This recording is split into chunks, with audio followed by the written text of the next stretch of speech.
Jagdev, so how does Rishi Sunak's as a post Prime Minister career reflect the qualities of a modern Rishi in Sanatan Dharma? The modern Rishi is one who continues evolving in wisdom, service, and impact even after reaching the highest worldly achievement. Sunak's post the Prime Minister career is a perfect example. Rather than retreating into obscurity, he expanded his contributions into global policy, AI safety, finance, academia, and philanthropy. This reflects the Sanatan Dharma principle of Nitya Nutan, continuously renewing oneself. His involvement in global summits, economic forums, and tech governance shows the Jnana Yajna spirit, sharing knowledge for collective upliftment. Out of Living teaches this through Seva projects, AES programs, and global leadership workshops, where inner clarity becomes the fuel for outer action. So, Knox's meditation discipline and grounding also helped him transition gracefully without ego turbulence after high office. Now, Sanatan Dharma describes a rishi as one who guides the world through wisdom, not authority. Sunak's advisory roles, lectures, and global AI ethics participation mirror this shift from ruler to sage-like counselor. His philanthropic interests align with Dana and Loka Kalyana, rituals like Ganapati Homa and Navgraha Shanti, which he respects deeply, help maintain clarity and auspiciousness as he guides global institutions. His post PM journey shows how a modern Rishi continues to serve even beyond titles. Now, how do Sunak's global policy and advisory roles after being PM demonstrate the dharmic quality of Loka Sangraha, working for the welfare of all? After leaving the Prime Minister's office, Sunak chose not to withdraw but to expand his global contributions through policy advisory roles, economic think tanks, AI safety boards, and international leadership forums like G20 and Davos. This reflects the Loka Sangraha acting for the welfare of society without personal ambition. In artificial programs, we teach that true leadership is not defined by position but by intention and impact. Practices like Sudarshan Kriya increase mental clarity and compassion, enabling leaders to move from ego driven action to purpose driven service. Sunak's ability to contribute globally even without political authority shows that his leadership is grounded in values rather than titles. This mindset transforms any professional into a modern rishi. From a Vedic lens, Sunak's post PM global advisory work resembles the role of ancient rishis who guided kings, economies, and societies. They were not rulers but seers whose wisdom shaped their civilizations. Sunak advising global institutions on technology, ethics, economic resilience, and governance mirrors this ancient pattern. When someone continues serving society without expectation, it aligns with the Nishkam Karma rituals like the Rudrahoma or Vishnu Sahasranama chanting, enhance one's capacity to see long-term welfare. Sunak's demonstrates that Rishi's work continues beyond political power. True impact lies in counsel, clarity, and compassion. Now, how does Sunak's involvement in AI governance reflect the Vedic idea of Rita, the cosmic order, and ethical responsibility? The AI governance requires wisdom, balance, and ethical foresight, qualities Sunak demonstrated by leading the UK's AI Safety Summit and continuing AI advisory roles after his PM tenure. In Art of Living, we emphasize expanding awareness beyond personal gain. Meditation sharpens the discrimination or viveka so leaders can make decisions aligned with long term harmony, not a short term profit. AI can either uplift humanity or harm it. Therefore, Sunak working toward an ethical framework shows alignment with Rita, the Vedic principle of universal order. A modern rishi is one who protects societal harmony by guiding disruptive technologies with compassion and clarity. Now, Vedas teach that knowledge of the Vidya becomes divine only when used responsibly. Rishis safeguarded sacred knowledge from misuse. Sunak's discussions with global tech leaders and researchers mirror the ancient Vedic councils where sages set ethical boundaries around powerful sciences like Ayurveda, astronomy, and weaponry. AI is today's equivalent of a sacred power. Homas like Navagraha Shanti or Durga Homa help maintain inner stability and righteous intention while making such decisions. Sunak's balanced approach reflects the rishi quality of protecting dharma by guiding emerging forces responsibly. Now, how does this return to global finance reflect a spiritual evolution rather than a material regression? Many assume returning to finance after politics is going backwards, but spiritually it is evolution of done with expanded consciousness.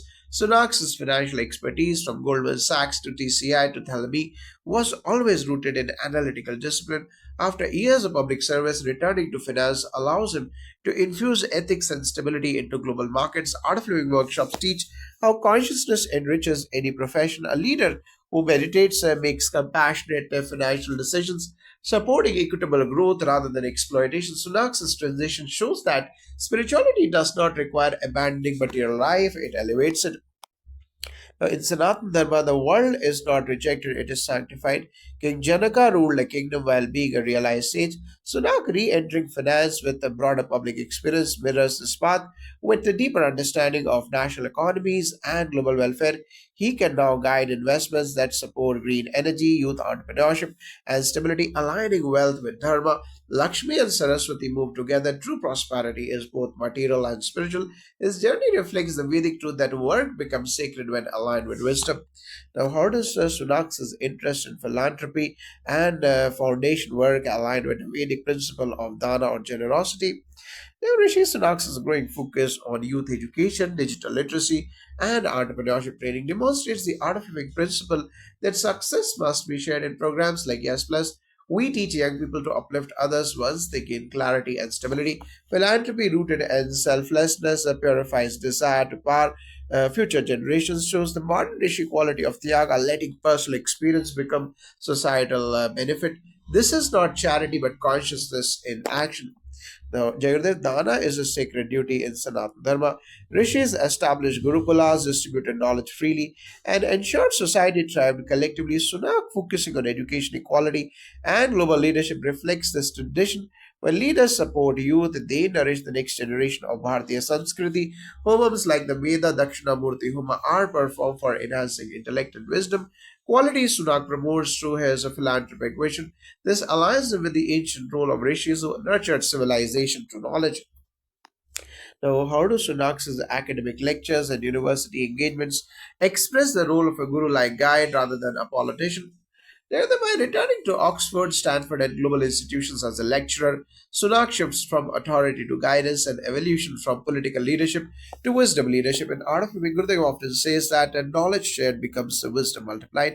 Sunak's mentorship and lectures mirror this. When a leader teaches, he refines his own understanding while empowering others. This is a hallmark of modern rishihood. In Vedic times, kings learned from rishis, and retired kings often became rishi teachers. Sunak's movement into academic teaching echoes this lineage, passing wisdom to students as a sacred seva. Chanting Saraswati Stotram or performing Vidya Homa enhances such guidance roles. Sunak's shift from policymaker to educator shows he has entered a deeper phase of Jnana Yoga, sharing accumulated wisdom with clarity. Now, Gurudev spoke about the rishihood in modern times and how can we apply the principles of rishihood in our day-to-day life. Based on that, after serving as prime minister, Rishi Sunak is now engaging in global economic forums and tech policy institutions. From a spiritual perspective, how do you see this phase of his career? Post leadership life often becomes a time of integration. Sunak's vast economic experience, his attention to technological change, and his calm crisis handling ability show a maturity that naturally leads one towards impact without the burden of life. Gurudev always says when responsibility is high, remain centered. When responsibility drops, expand your contribution. Sunak seems to be entering exactly that state, working internationally, advising on AI ethics, supporting education, and contributing to philanthropy. When ambition transforms into service, life becomes meaningful. In Dharma, this stage is similar to Vanaprastha, not withdraw but wise contribution. His diplomacy, financial knowledge, and cultural understanding allow him to guide without attachment to position. If he cultivates inner silence through meditation, something many leaders adopt, his decisions will carry more clarity and less pressure. Leadership after power becomes deeper when it is rooted in values, compassion, and the desire to uplift society. Sunak's trajectory reflects this evolution. Jagadish Sunak is now part of major global economic think tanks and AI governance councils. How does spiritual grounding help someone perform at such global levels?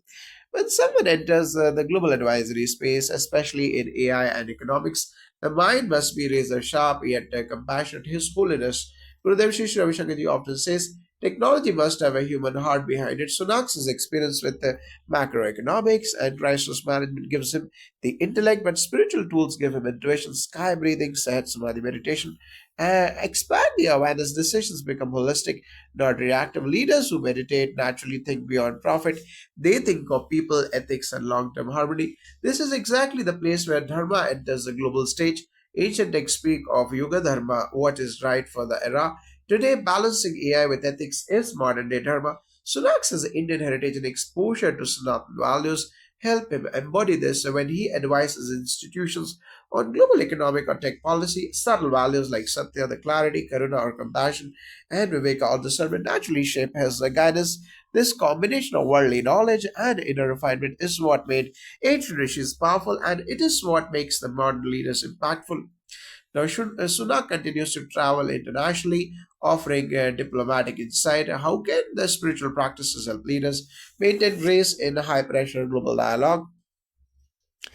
Diplomacy requires emotional elasticity in Sehat Samadhi meditation.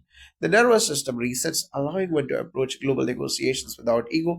Sunak's past PM experience gives him technical knowledge. Meditation gives him composure. This creates what we call soft power rooted in stillness. When a leader's energy is calm, others trust them more. This is why spiritual training is not escapism, it is a leadership science.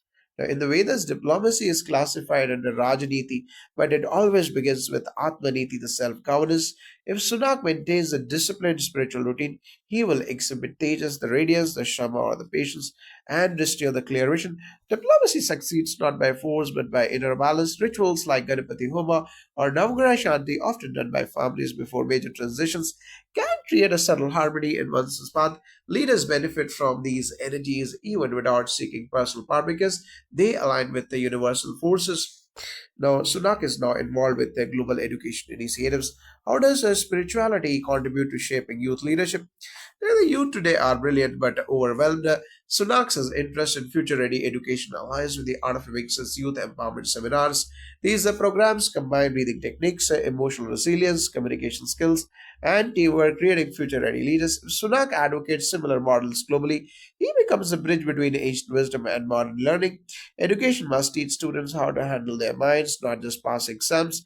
Our scriptures emphasize the Balabodha, guiding you to true clarity. And Dharma Sunak's presence as a global educational advocate can inspire millions of students from the diaspora who see leadership rooted in culture. When youth understand meditation, seva, and discipline, they grow without inner conflict. Leaders like Sunak, who embody professionalism with cultural grounding, serve as role models, and success need not demand losing one's roots. Now, Sunak is expected to intensify his philanthropic work. How can spiritual wisdom amplify the impact of philanthropy? True philanthropy is a seva service without expectation. Meditation dissolves the ego, allowing generosity to flow effortlessly. Sunak's background in finance gives him the strategy, spiritual depth gives him sincerity. Many global philanthropists use mindfulness to stay aligned with purpose. Sunak can naturally integrate this into his initiatives. When compassion drives strategy, social impact becomes exponential. In Sanat Dharma, charity or the dana is one of the five daily duties, but the highest charity is jnana dana or knowledge sharing. If Sunak supports educational, cultural, and community building projects, he is performing a modern form of righteous contribution. Rituals like Annapurna Puja or community humas energize environments, increasing harmony and cooperation. A philanthropist aligned with Dharma becomes a channel of collective upliftment, not just material help. Now, Sunak often speaks about ethics in technology, economics, and society. How does this connect to spiritual dharma? Negative ethics is not enforced, it is cultivated through meditation and breathwork. The mind becomes naturally aligned with honesty and responsibility. Gurudev says the purpose of meditation is to return you to your original nature, the humanity. Sunak's interest in ethics becomes powerful when integrated with inner stillness. Leaders who meditate do not compromise under pressure. Their decisions come from clarity. Dharma is not a rule book, it is alignment with the universal order. When Sunak advocates for ethical AI or transparent economics, he echoes the ancient principles of Rita, the cosmic order, Satya, or the truth, and Dhamma, or the self restraint. This shows how a modern leader can carry the ancient values.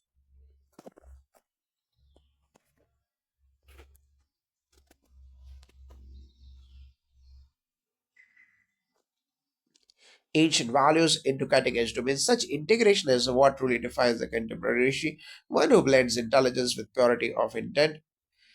Now, Sunak is being invited to major global macroeconomic council posts like PM, post PM. How do spiritual practices help him shape economic stability? Economics is ultimately about human behavior. A leader who meditates understands cycles, not only financial but emotional and societal. Gurudev often says a calm mind sees patterns clearly. In Sunak's case, his strong finance background and crisis management experience give him analytical power, and meditation can refine his intuition. When both combine, economic insights become more holistic. Decisions no longer respond to fear or market pressure. They emerge from clarity. Such leaders can foresee disruptions and suggest stabilizing the approaches earlier than others. In Sanatan Dharma, wealth or the artha is sacred when aligned with Dharma.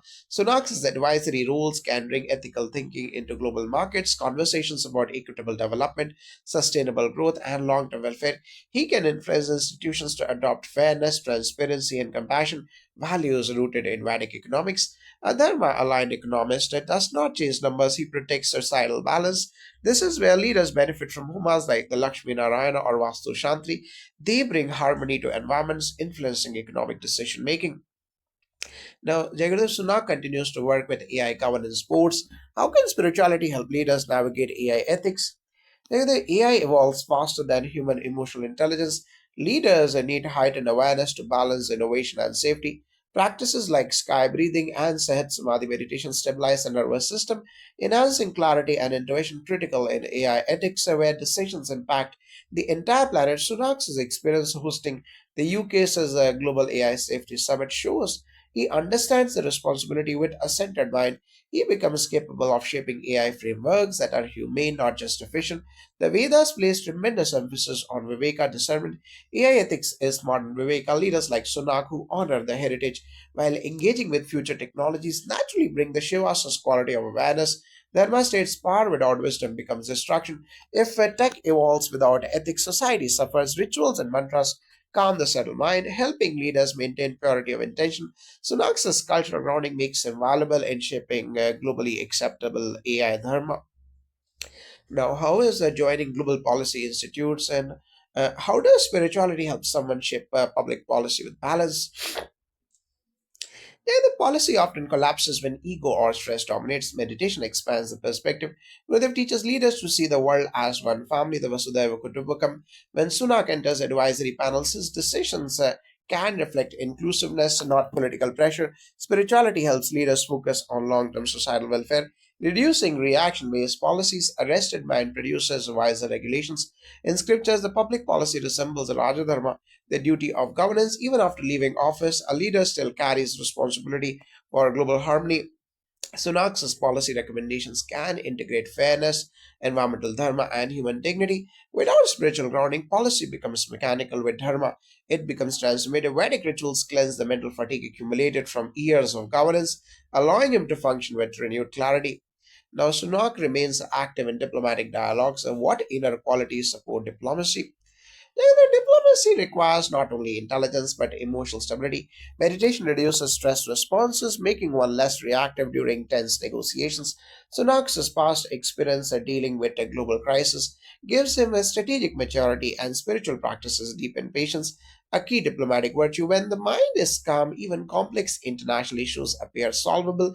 Diplomacy is an ancient skill described in the Mahabharata and Arthashastra. The most successful diplomats had inner stillness. Sunak's cultural values, respect, humility, measured speech, are dharmic strengths. If he nurtures them through mantra chanting or simply daily rituals, his influence in diplomacy will rise. Diplomacy anchored in dharma creates peace, not pressure.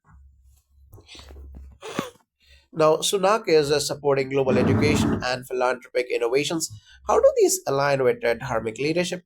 His interest in education matches the art of living vision, empowering youth with emotional intelligence. Leaders who meditate naturally invest in the next generation because they feel connected to collective humanity. Philanthropy becomes selfless, not image driven. Education is Vidyadhan, philanthropy is Annadana, and ethical advocacy is Dharmadana. Sunak's post PM phase is essentially a journey into sattvic leadership, action guided by purity. If he continues integrating ethics, compassion, and spiritual discipline, he becomes a living example of a modern rishi in public life, Jagate.